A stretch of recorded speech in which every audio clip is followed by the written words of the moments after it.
Assalamualaikum warahmatullahi wabarakatuh. Alhamdulillah Waalaikumsalam warahmatullahi wabarakatuh. kita bisa bertemu lagi di acara Sedekah Ramadan Jilid 3. Perlu diketahui bahwa Sedekah Ramadan Jilid 3 ini merupakan program yang diselenggarakan oleh Bretto Institute yang mana merupakan tahun ketiga kami menyelenggarakan sedekah Ramadan jilid 3 gitu ya, atau sedekah Ramadan. Sedekah ini ada kepanjangannya teman-teman semuanya. Sedekah ini kepanjangannya seputar edukasi, ekonomi, dan muamalah. Jadi kami menghadirkan para trainer, para expert, para akademisi yang tentunya sesuai dengan bidang-bidangnya. Dan hari ini kita kedatangan Pak Dr. Jamaluddin MEI yang merupakan Dekan Fakultas Ekonomi Bisnis Islam di IUKI yang akan memberikan sharing pengalaman kepada kita semuanya agar kita semuanya bisa lebih baik tentunya dan bisa memberikan dampak kepada masyarakat di sekitar kita. Dan kami hadir selama 15 hari di bulan Ramadan menghadirkan 15 para trainer, para narasumber, baik dari kalangan praktisi, akademisi, maupun pelaku usaha. Karena tujuannya adalah kita memberikan edukasi kepada pelaku usaha yang ada di seluruh Indonesia. Oke, biar tidak lama-lama, saya akan undang Pak Dr. Jamal gitu ya, biar bisa langsung memperkenalkan diri dan langsung membawakan materinya selama 1 jam ke depan, plus tanya jawab beserta para peserta. Silakan, Pak Dokter.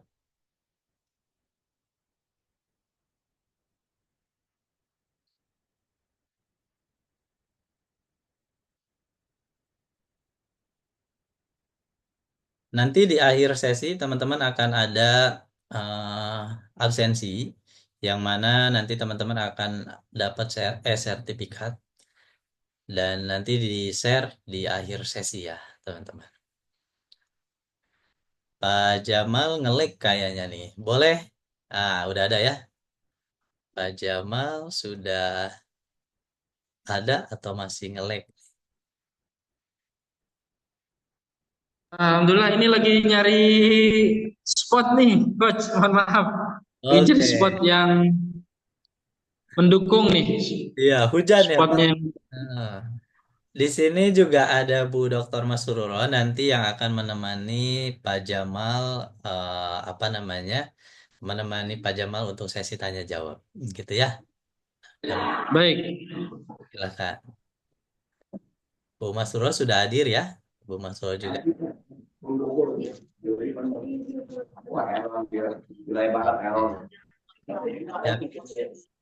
Ya, silakan Pak Dr. Jamal boleh di-share.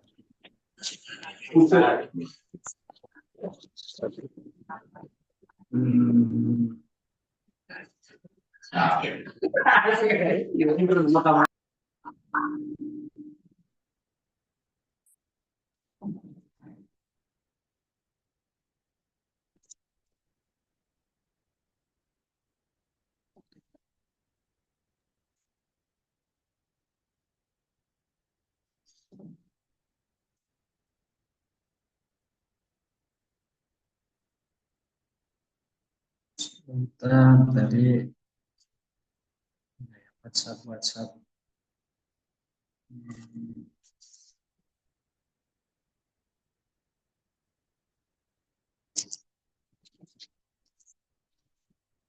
Sudah bisa dimulai, Pak Jamal?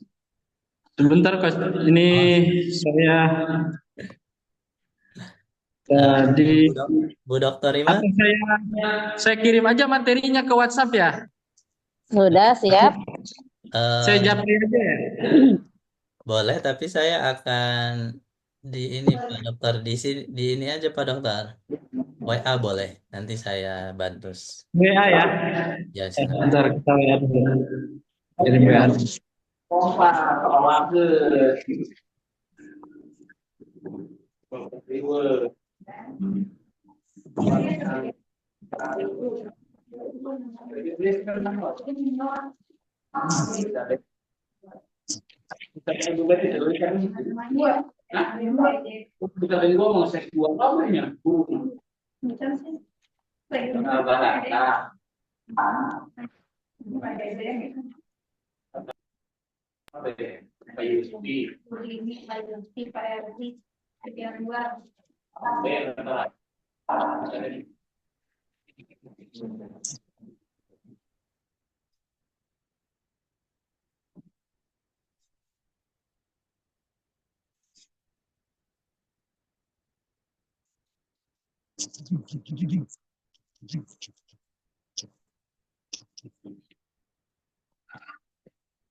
Tenang itu ngomong sudah.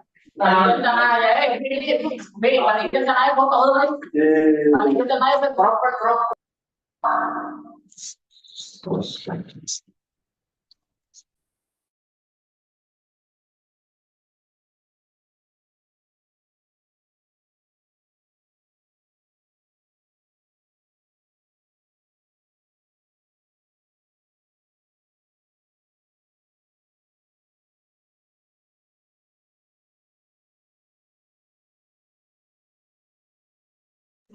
Silakan Pak Jamal, boleh dimulai.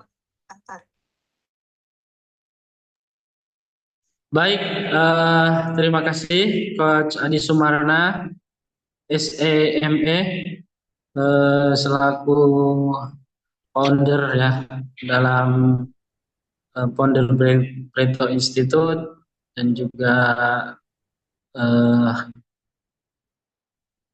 penyelenggara ya Sodako Ramadan jadi 3 terkait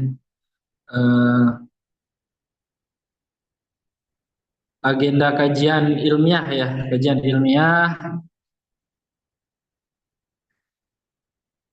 Baik, Bismillahirrahmanirrahim. Assalamualaikum warahmatullahi wabarakatuh. Innal hamdalillah nahmaduhu wa nasta'inuhu wa nastaghfiruh wa na'udzu billahi min shururi anfusina wa min sayyiati a'malina may yahdihillahu fala mudhillalah wa may yudhlilhu fala hadiyalah. Allahumma shalli wa sallim ala sayyidina Muhammadin wa ala alihi wa sahbihi wa mawalah wa ba'du.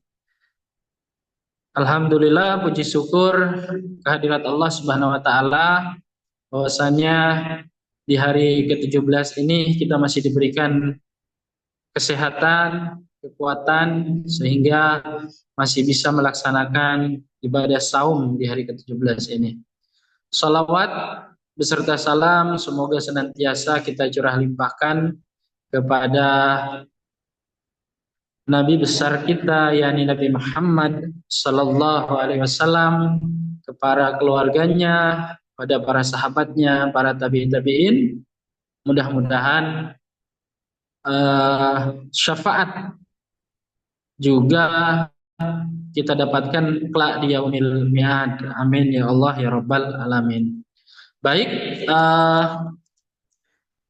Hari ini saya akan coba menyampaikan terkait bagaimana urgensitas manajemen bisnis Islam ya. Bagaimana manajemen dalam perspektif bisnis dan ekonomi Islam ya. Lanjut ke slide selanjutnya.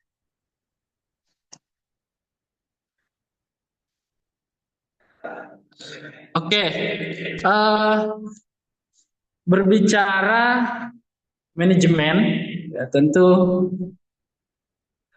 kita perlu mengetahui dulu ya, baik itu secara pengertian secara etimologis maupun terminologis ya.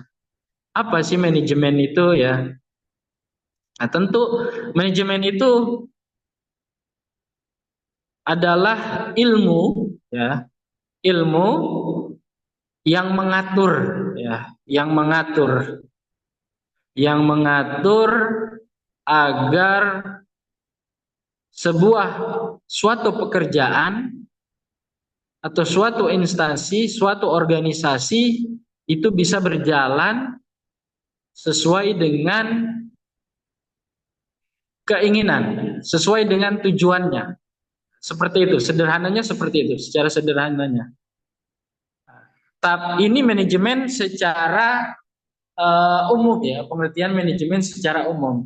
Coba kita lihat bagaimana pengertian manajemen dalam perspektif bisnis syariah ya, dalam perspektif bisnis syariah. Disebutkan di sini bahwa manajemen secara etimologis bahasa Arab ya, disebut idarah atau idarah diambil dari perkataan adarta syai'a atau perkataan adarta fihi. Juga dapat didasarkan pada kata ad-dauran. Nah, pengamat bahasa menilai pengambilan yang kedua yaitu adarta bihi itu lebih tepat ya. Kemudian bagaimana istilah manajemen itu secara terminologis, secara istilah, atau secara pengertian manajemen itu dalam istilah, dalam terminologis. Menurut terminologis, dalam pengertian secara terminologis bahwa manajemen itu adalah suatu aktivitas khusus menyangkut kepemimpinan, pengarahan, pengembangan, personal, perencanaan dan pengawasan terhadap pekerjaan-pekerjaan. Ya. Kemudian manajemen syariah ini adalah suatu pengelolaan untuk memperoleh hasil optimal yang bermuara pada pencarian keridhaan Allah. Ini saya mengutip daripada buku manajemen dana bank syariah yang ditulis oleh Muhammad dari penerbit Ekonisia ya, Yogyakarta. Baik, lanjut. Kemudian manajemen ini sangat penting. Para mahasiswa, para saudara-saudara semua yang hadir pada kesempatan hari ini, bagaimana manajemen itu seperti kita ketahui sebagai seorang profesional itu membutuhkan ilmu manajerial, membutuhkan ilmu manajemen. Kemudian bagaimana posisi manajemen di dalam perspektif Islam itu sendiri, dalam ekonomi syariah itu sendiri atau ekonomi Islam itu sendiri, kita mengambil sebuah hadis ya, mengutip sebuah hadis tadi dari riwayat Tabrani ya, hadis riwayat Imam At-Tabrani, innallaha yuhibbul ladina yuqatiluna, innallaha ya, innallaha yuhibbul ladina ya, sesungguhnya Allah itu sangat mencintai orang-orang ya,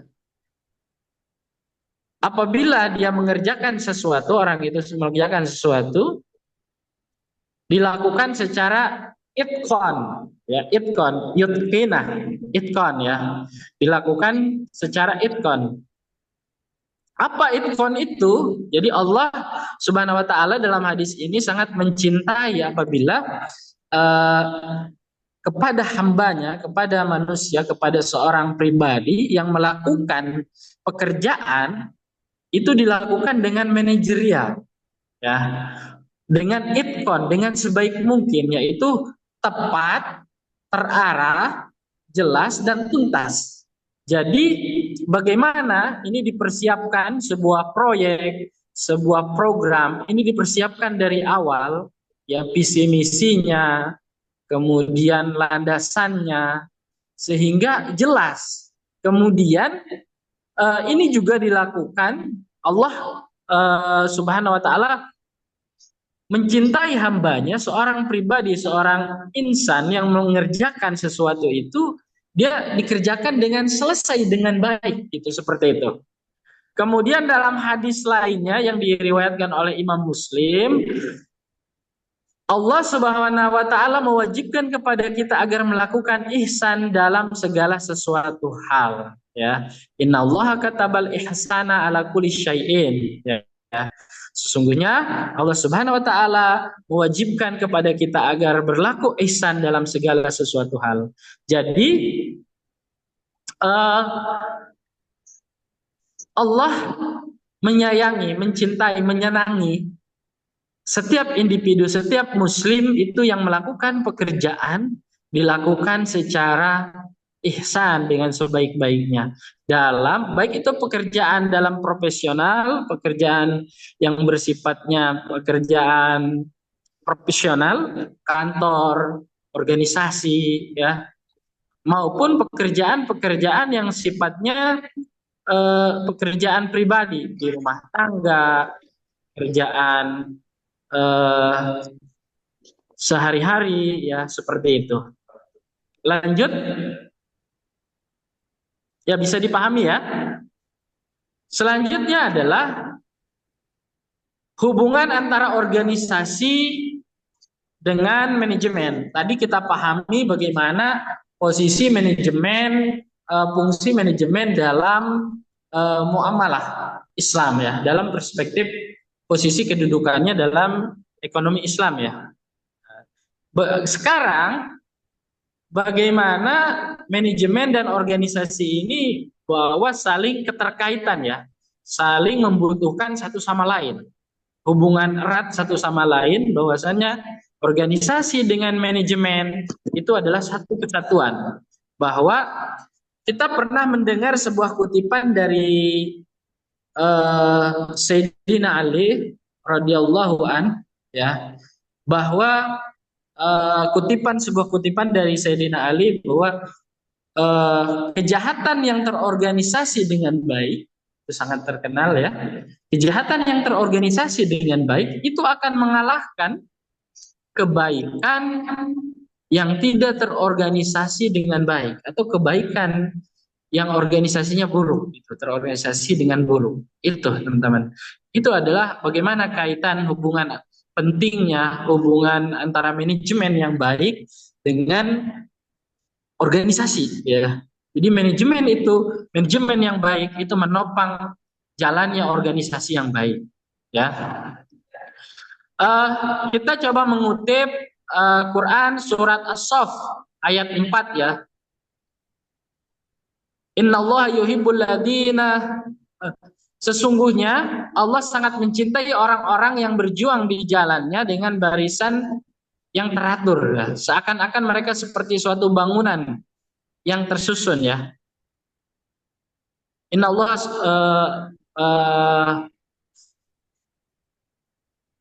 Innallaha yuhibbul ladina, ya, sofang, ya, ka'annahum bunyanum marsus, ya, itu seperti itu petikan ayatnya, ya. Kemudian yang tersusun kukuh ini berdasarkan tafsir. Dalam tafsir Ibnu Katsir dijelaskan bahwa kukuh di sini bermakna adanya sinergi yang rapi antara bagian yang satu dengan yang lainnya. Ya, jadi bagaimana organisasi yang baik itu didasarkan pada manajemen yang baik. Organisasi yang kuat itu didasarkan dengan manajerial yang kuat pula.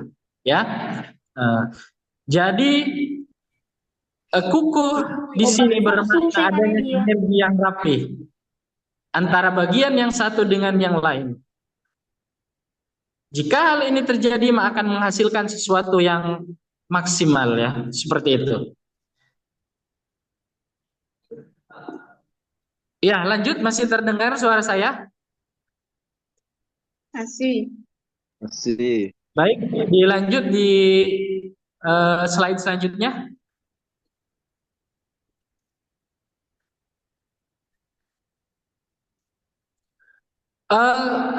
Firman Allah yang selanjutnya dalam surat At-Taubah tentang urgensitas bagaimana manajemen yang baik ini, ya.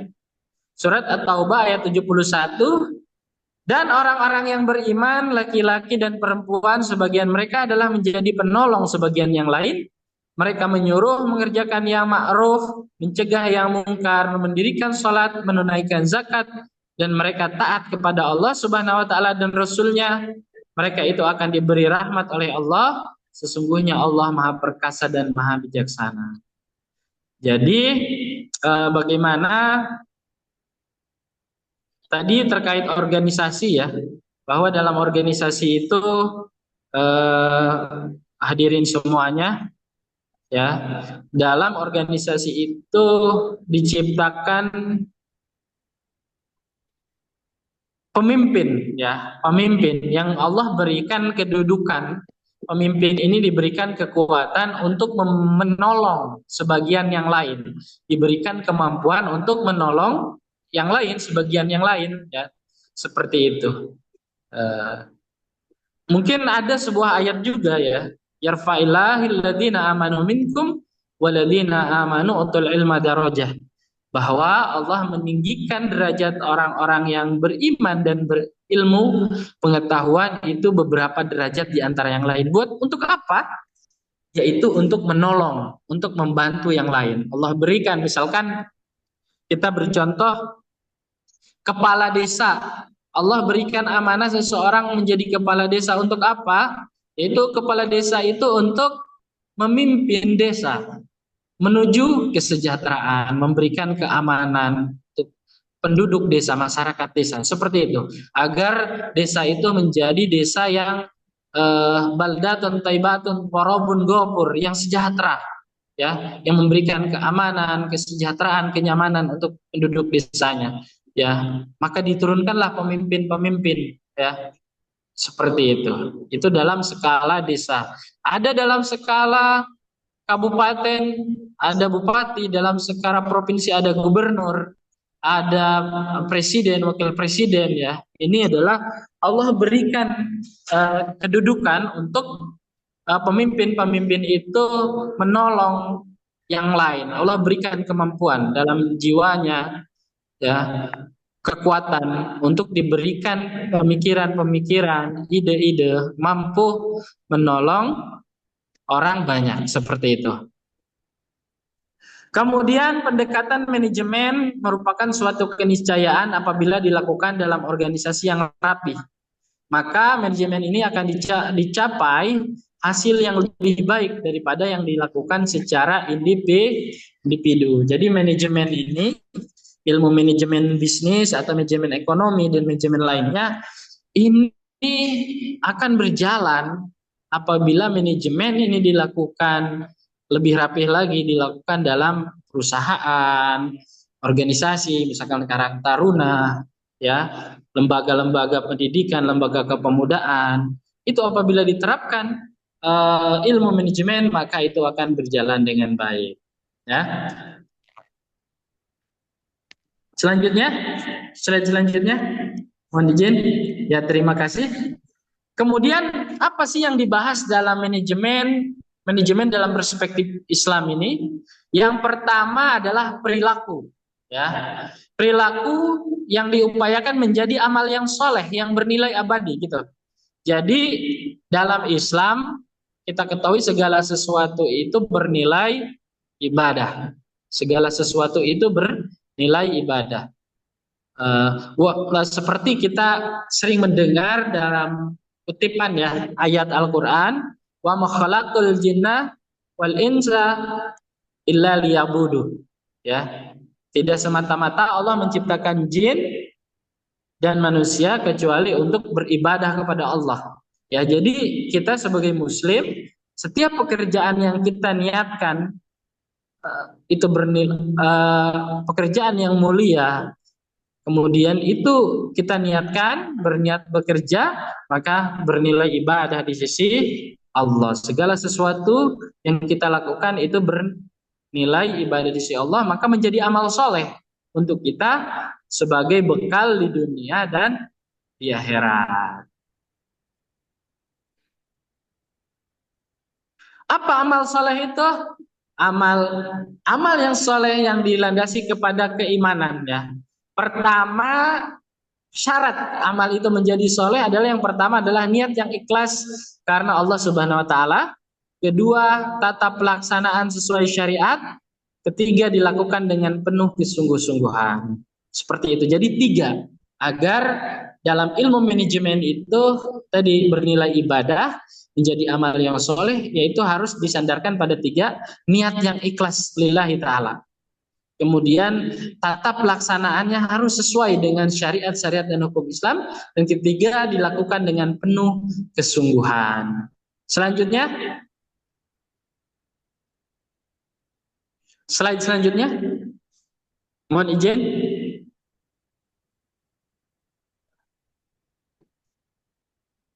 Yang pertama tadi manajemen membahas perilaku. Yang kedua, mohon izin host untuk slide selanjutnya.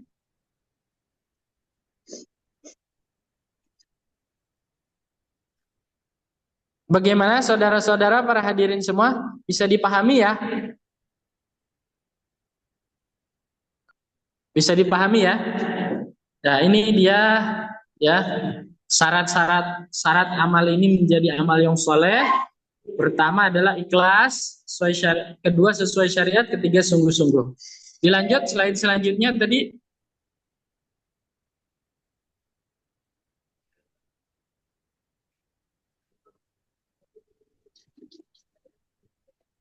Oke, hal kedua, terima kasih. Hal kedua adalah yang dibahas dalam manajemen saya adalah struktur organisasi.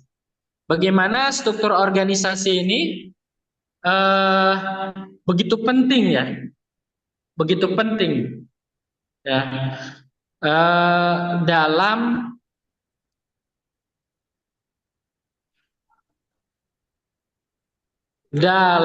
ilmu manajemen dalam perspektif Islam ya.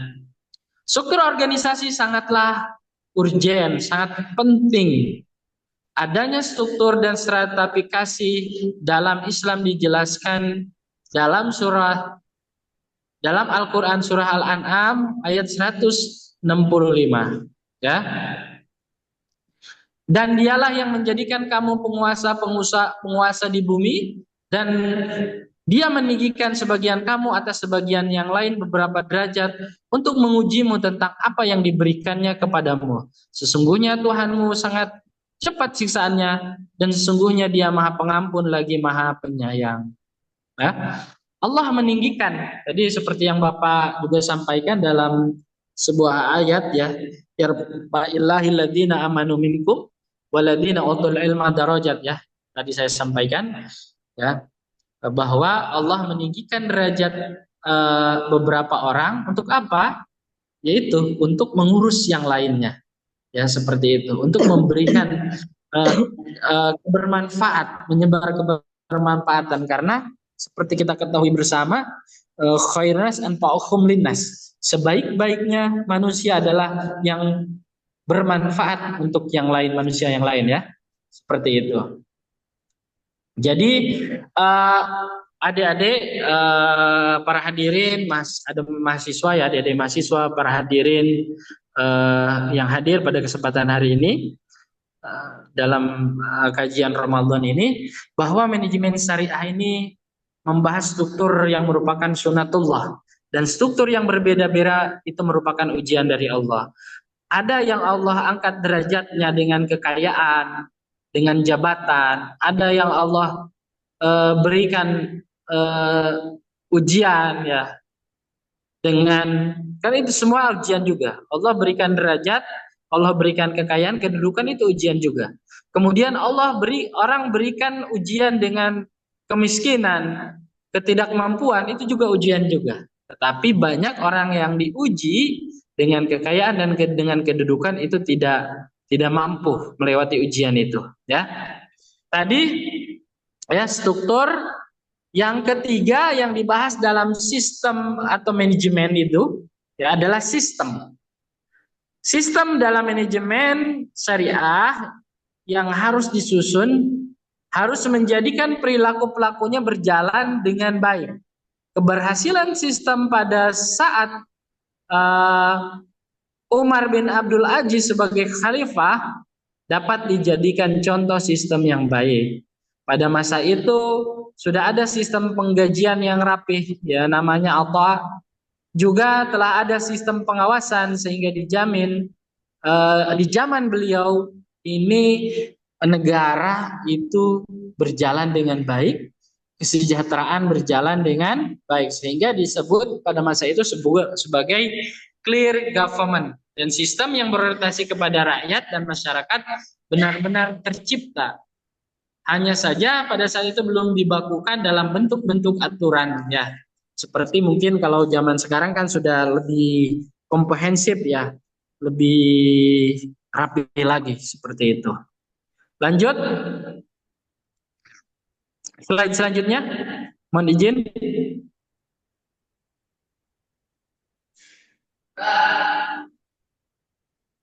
Mohon izin kok host, slide selanjutnya.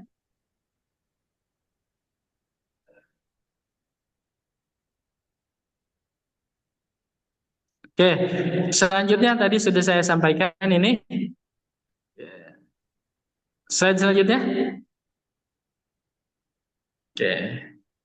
Definisi sistem. Masih terdengar suara saya? Aduh, ribet nih. Aku udah di absen belum sih? Masih. Masih, Pak.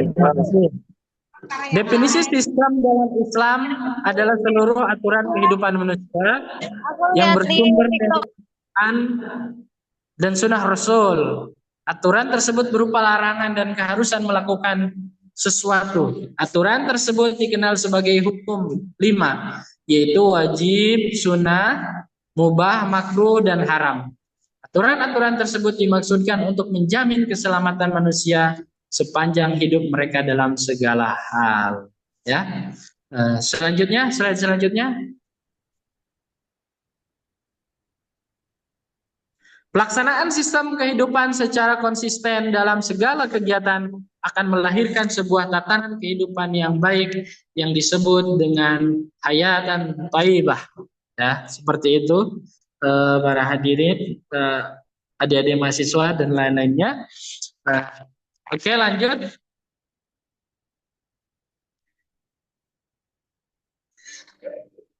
Oke.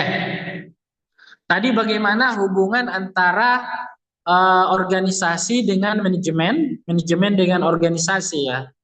Kemudian bagaimana sekarang kaitan antara manajemen dengan efisiensi dan efektivitas.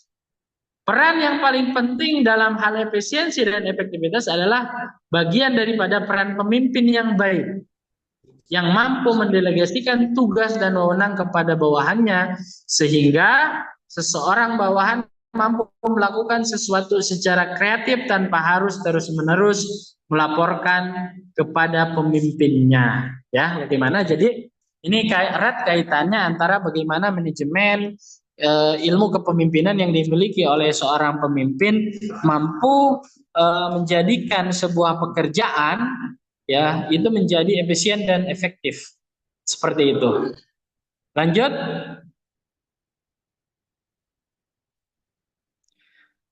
Dibutuhkan seni, jelas ya bahwa dalam pengertian pun bahwa ilmu manajemen mengatur, seni mengatur. Jadi dalam ilmu ekonomi manajemen perspektif Islam pun ini bahwa manajemen itu adalah seni.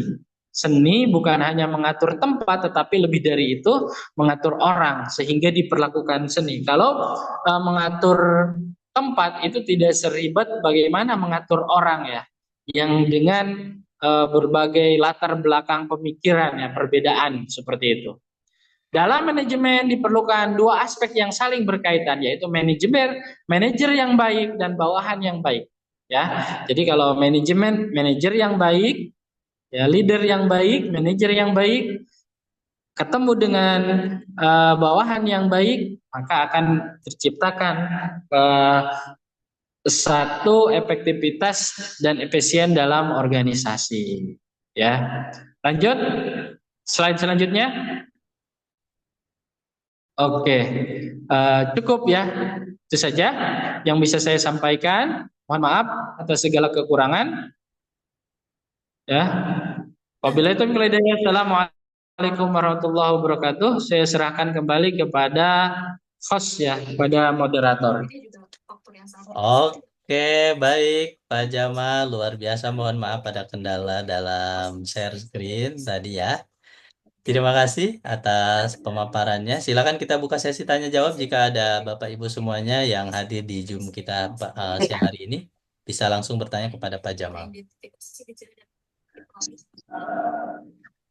Kita lihat dampaknya, kita bisa melakukan prioritas. Kira-kira di mana yang dampaknya paling luas? Mana dampaknya paling sedikit? Kayaknya ada di kolom chat nih Pak Jamal.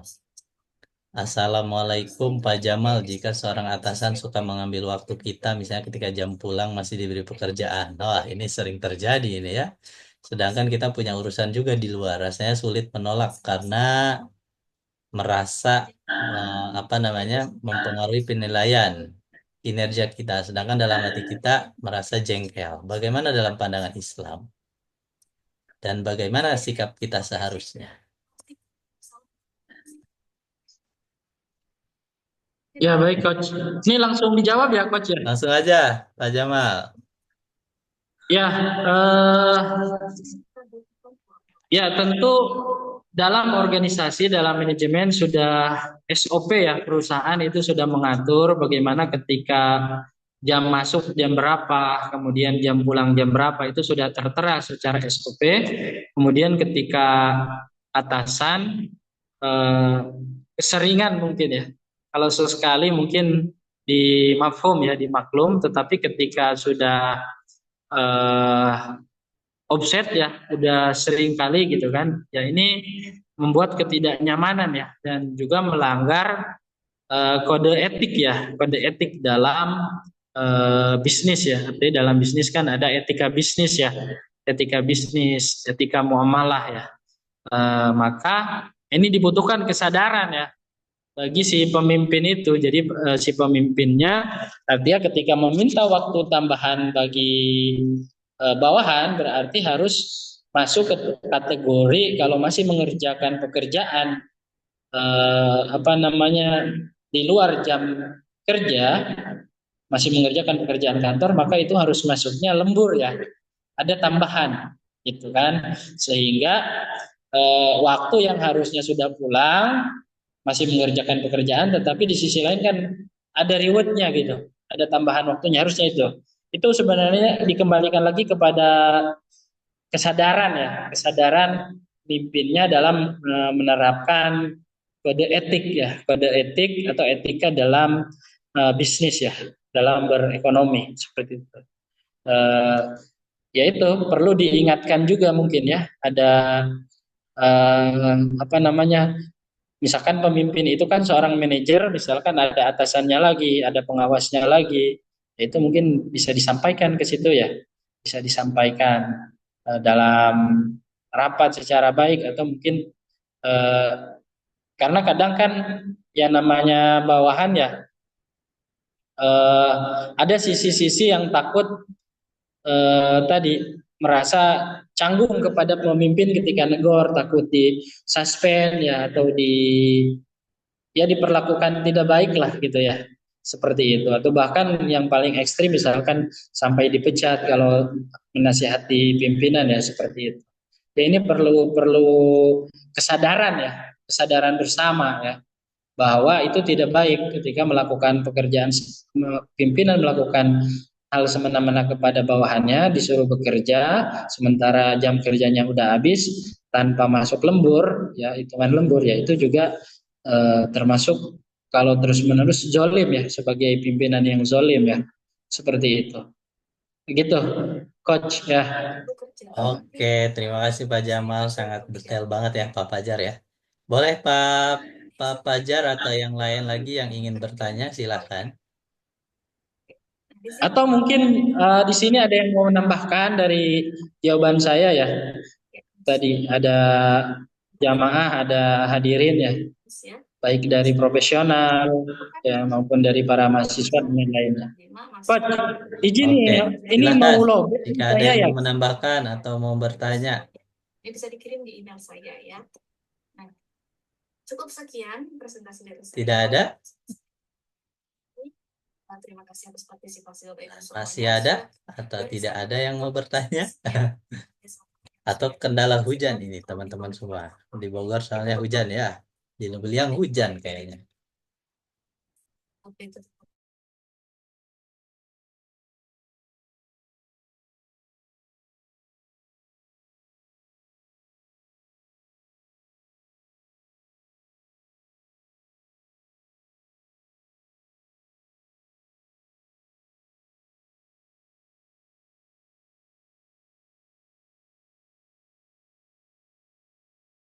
Halo, tidak ada. Saya mengingatkan kepada teman-teman semua peserta untuk bisa mengisi link absensi karena sertifikat akan diterima setelah Bapak Ibu mengisi absensi. Begitu ya. Jika tidak ada lagi yang mau bertanya, oh ini ada balasannya nih. Apakah jika kita diam dan dibiarkan dibalas di akhirat, boleh Pak? Boleh kayaknya ya Pak. Itu berarti sifat, jadi gini, mungkin saya tambahin ya. Dalam komunikasi dengan atasan ataupun dengan bawahan, ya tentunya kita harus punya komunikasi, memiliki sifat komunikasi yang asertif. Nah, jadi berani mengungkapkan apa yang seharusnya diungkapkan. Namun kita juga tidak boleh apa tuh namanya uh, memiliki sifat pesimistis gitu ya. Kemudian agresif itu nggak boleh. Tapi harus ada di tengah-tengah. Sikap asertif. Nah, itu yang harus kita munculkan. Gitu sih tambahan dari saya. Yang lain boleh untuk bertanya. Kalau tidak ada, saya rasa waktu juga sudah menunjukkan 1 jam kita bersama dengan Pak Jamal. Tak terasa gitu ya. Dan saya mengingatkan kembali kepada teman-teman yang mau sertifikatnya, silakan mengisi link absensi, karena akan otomatis terkirim kepada emailnya teman-teman semuanya. Dan kami juga selaku penyelenggara dari Bretto Institute, masih ada 2 tema, ya, 2 hari menuju 15 hari sedekah Ramadan. Jangan sampai terlewatkan besok dan besoknya lagi gitu ya untuk bisa hadir di acara Sedekah Ramadan Jilid 3 ini yang diselenggarakan oleh Bretto Institute. Saya mengucapkan terima kasih banyak kepada Pak Jamal yang sudah mengisi kegiatan kita di siang hari ini. Semoga apa yang disampaikan oleh Pak Jamal bisa bermanfaat untuk kita semuanya dan bisa menjadi ladang pahala untuk Pak Jamal di hari bulan puasa Ramadan ini. Terima kasih banyak. Izin saya menutup perjumpaan kita di siang hari ini. Jangan lewatkan, besok masih ada sesi tentang perpajakan. Nah, ini penting sekali bagi pelaku usaha, apalagi pajak ini sudah yang terbaru atau terupdate. Maka harus diikuti nih dari expertise-nya langsung. Dari konsultan pajak yang memiliki usaha isipajak.com. Jadi teman-teman yang punya website, yang punya handphone, boleh dibuka tuh di spill-spill gitu ya isipajak.com. Nanti Mas Ervin akan sharing kepada kita semuanya. Link absensi sudah ada di link ya. Sudah ada di chat ya. Silakan. Boleh diisi. Untuk itu, sebelum saya pamit undur diri, saya mengucapkan terima kasih kepada teman-teman yang sudah hadir dan saya mohon maaf apabila ada salah kata selama perjumpaan dengan saya. Dan sampai ketemu besok di jam yang sama 13.30 di Sedekah Ramadan dengan tema tentang perpajakan yang insya Allah nanti akan dibawakan oleh expertise-nya yaitu Mas Erpin, pemilik isipajak.com. Terima kasih. Wabillahi taufiq wal hidayah. Wassalamualaikum warahmatullahi wabarakatuh. Waalaikumsalam. Waalaikumsalam warahmatullahi wabarakatuh. Waalaikumsalam warahmatullahi wabarakatuh.